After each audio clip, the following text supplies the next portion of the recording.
So on the slide, first I just want to remind everybody, in order for a contract to be valid, the contract cannot break the law, okay? We can't have a contract where we're agreeing to sell person illegal drugs. That's not a legal activity. Therefore, it's not a valid contract. We couldn't enforce that contract in a court of law because it wasn't legal in the first place.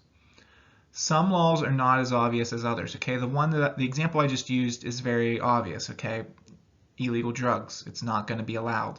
Some laws, though, are a little bit more subtle, and we're going to take a look at those. Very important point. If one part of a contract is illegal, but other parts are legal, the entire contract is void, okay? If there's any part of that contract that involves some sort of illegal activity, then the entire contract, even the parts that are legal, is considered void. All right, so what we need to first look at are civil and criminal statutes, okay?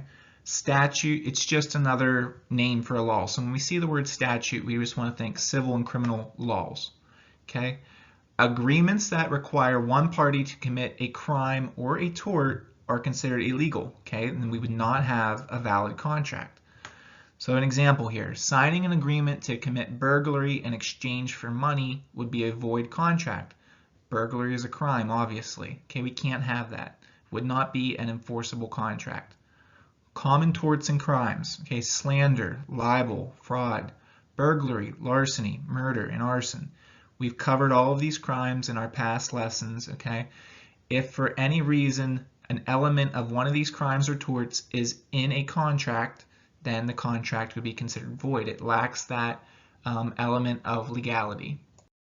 All right, so some other contracts that would not meet the element of legality, gambling statutes or gambling laws, okay? Many forms of gambling are considered illegal in most states, okay? Playing cards at home, betting on sports with friends, office pools, those are all examples of illegal gambling. Even though it happens a lot, it's still considered illegal in the eyes of the law, okay? So let's say that you are betting on sports with friends, okay? March Madness, and you win the jackpot for your group of friends, okay?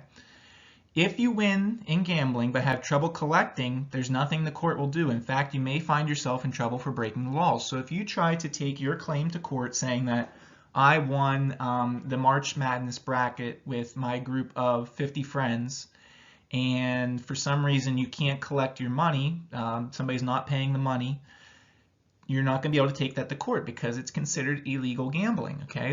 It was illegal to begin with, so it lacks that element of legality to be enforceable in a court of law, okay? It's not a valid contract. Now, this is different than state-run gambling, okay? The state has approved certain types of gambling, okay? So think of casinos and the lottery. Those types of contracts, because they are legal, okay? They're, supervised and approved by the state of Pennsylvania, they will be enforced. So if you go to the casino and you win money, but you can't collect from the casino, you're going to be able to take that to court because that is a legal, valid contract. Okay, licensing statutes, okay, licensing laws. So what this means is in most states, certain jobs require people to have a license to work. Okay, think of doctors, nurses, lawyers, barbers, plumbers even. Okay, these are jobs that require a certain skill set in order to do effectively. The state wants to make sure that people in these occupations know what they're doing so that when people go to them for services, the people aren't going to be ripped off, okay? In order to validate that, these people need to prove their credentials in order to get a license, okay? It protects customers from dealing with unqualified people. Therefore, an agreement, okay, or in a contract made with unlicensed professionals is illegal and will result in the contract being void. Okay, so if I have an agreement with a plumber to come into my home and fix the pipes in my house, but it's not a licensed plumber, and something goes wrong, I'm going to have a hard time enforcing the contract because that was an unlicensed plumber doing the work in my house. The state didn't recognize that person as having the skill set to do the job that I paid them to do, okay? So I'm not going to have much options when it comes to getting my money back or getting the work fixed, whatever it might be, enforced in a court of law. Okay, it lacked that element of legality. That person was doing business illegally in the state, so therefore one of the 6 elements of a contract wasn't present. So now let's look at this idea of public policy. Okay, public policy is a legal principle. Okay, it says that nobody should be allowed to do something that harms the public, okay, or the rest of the people in society. That's public policy. Okay, courts can protect the public welfare when other laws do not. Okay, there's several types of agreements that violate public policy. We're going to see these on the next slide, but I wanted to introduce this idea of public policy first. Okay, people can't do other things that harm other people. Okay, if for some reason there's not a law in place already that prohibits this, the courts can protect the public welfare. Okay, it's another layer of our legal system in the United States to make sure that people are protected from people doing bad things, essentially. Okay, so public policy violations. I'm going to read through them. We're going to look at these in more detail in the upcoming slides, okay? Agreements that unreasonably restrain trade. Agreements not to compete. Agreements for price fixing. Agreements to defeat competitive bidding. Agreements to obstruct justice. Agreements inducing breach of duty or fraud, agreements to give up the right to litigate or arbitrate, and then agreements interfering with marriage. So we're going to take a look at some of these in the upcoming slide in more detail. All right, so the first public policy element that I want to take a look at is unreasonably restrain trade. Okay, the law protects the right to make a living, your right to go get a job, to work, okay? If for some reason there's a contract that takes away this right, it's considered void. So there's 3 types of contracts that go around this rule. Okay, these are valid contracts. Under most circumstances, if a contract says that you can't work for one reason or another, it's going to be void unless it falls into one of these 3 exceptions. Okay, so exception number 1, agreements not to compete. An employee or company agrees to not work or operate a business, it can be okay if it's reasonable. Okay, so what this means is maybe I am a upcoming doctor. Okay, I'm going to use an example to illustrate this idea of non-compete agreements. I'm an upcoming doctor. Okay, I've just graduated from medical school. In my hometown that I want to live in, there is an older doctor who is looking to retire, okay? And the older doctor is looking to get out of business, and he's willing to sell me his business, okay? He's going to sell me his office building, his equipment, and along with that, he's going to sell me the list of patients that he currently has, okay? I'm going to buy this from him for probably a significant amount of money. Now, I want to protect myself, okay? What I'm going to do is I'm going to have the older doctor sign a non-compete agreement. And what this means is that older doctor can't go out and start a new practice, a new doctor's office, within a reasonable period of time. And the reason for that is I don't want to pay all this money and then have the older doctor go out and change his mind, you know, a month later, open a practice and take all of my patients. Otherwise, I've paid all this money for essentially nothing, okay? That would be a reasonable non-compete agreement. Okay? Agreements to fix prices. Okay, competitors agree to set a price. This is never allowed. So if I have Walmart and Target working together to say we're not going to charge any less than this amount for this product, that's called price fixing. That is illegal in the United States. In the United States, we want our businesses to compete over prices because that typically offers the lowest prices for the consumer, okay, and that's seen as a good thing in the United States. So price fixing is never allowed. Okay, agreements to defeat competitive bidding. Competitors agree not to bid below a certain price. Once again, this is never allowed. So let's say that there is a stretch of road outside of Central Dolphin East High School, and the township, which is funded by taxpayer dollars, wants to get this road fixed. Okay, they're going to go out to a couple different construction companies, and they're going to ask them to place a bid, okay, or a projected amount of money that it's going to cost them to fix the road. And the reason they're doing this is so that they can get the construction companies to offer their lowest price, because the construction companies know they need to offer a low price in order to win the job. And this is effective because ultimately it results in the lowest price being paid by the taxpayers.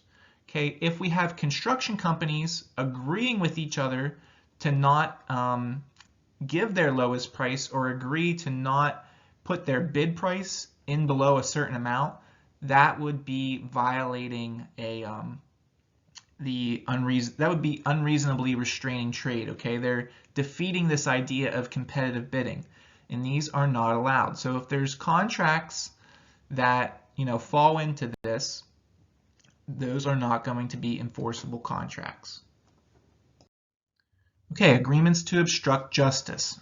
A contract, it can be either oral or written, that stops justice from being served to someone as a void contract. An example, okay?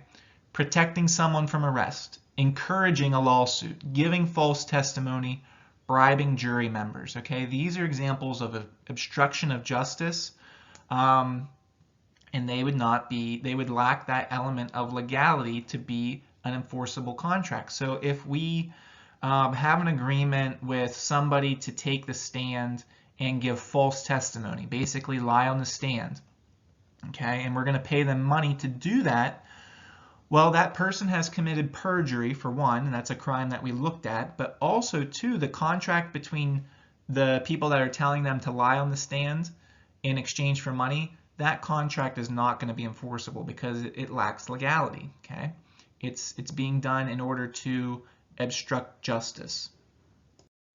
All right, breach of duty or fraud. Many people hold positions, okay, or jobs that require them to be responsible for the well-being of others. So over on the right here, these are our Pennsylvania senators. Bob Casey and Pat Toomey are our elected representatives in the Senate, okay? They are there to represent the best interest or the well-being of their constituents, okay, the people that they represent in Pennsylvania.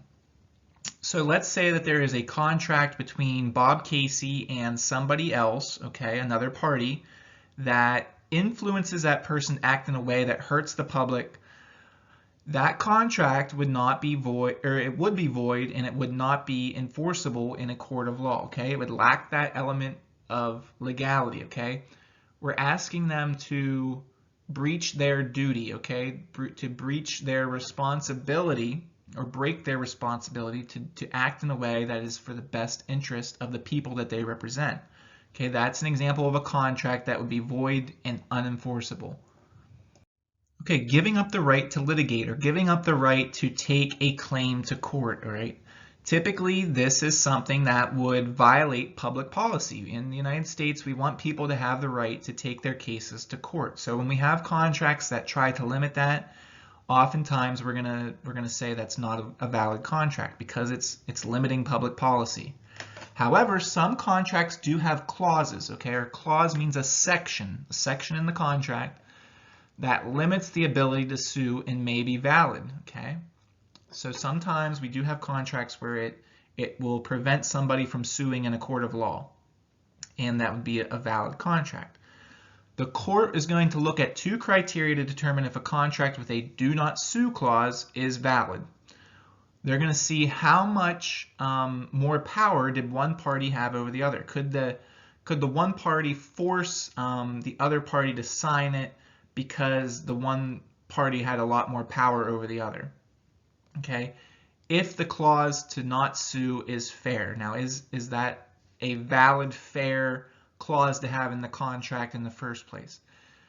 These are the two things that a court's going to look at to determine whether or not that do not sue clause is valid, and whether or not that would uphold the contract or make it unenforceable.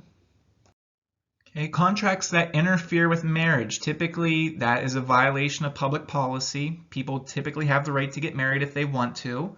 So when we have a contract that would discourage, damage, or destroy good family relationships, okay, marriage being one of them, those would be considered illegal, okay? They would not be enforceable. So an example, if someone promises to give their child money to never get married, that's a void contract, okay? It goes in the face of public policy, and therefore it would be considered a void contract. All right, so in summary, this is a slide we've already seen. These are the types of agreements that violate public policy and typically are going to not be enforceable. They're going to be considered void based upon the element of legality. Okay, so I put these up here again for you to quickly look over. If you need to go back, rewind the video or take a look at the specific slide that covers each public policy violation. Okay, so this concludes our discussion on the concept of legality as it relates to contract law.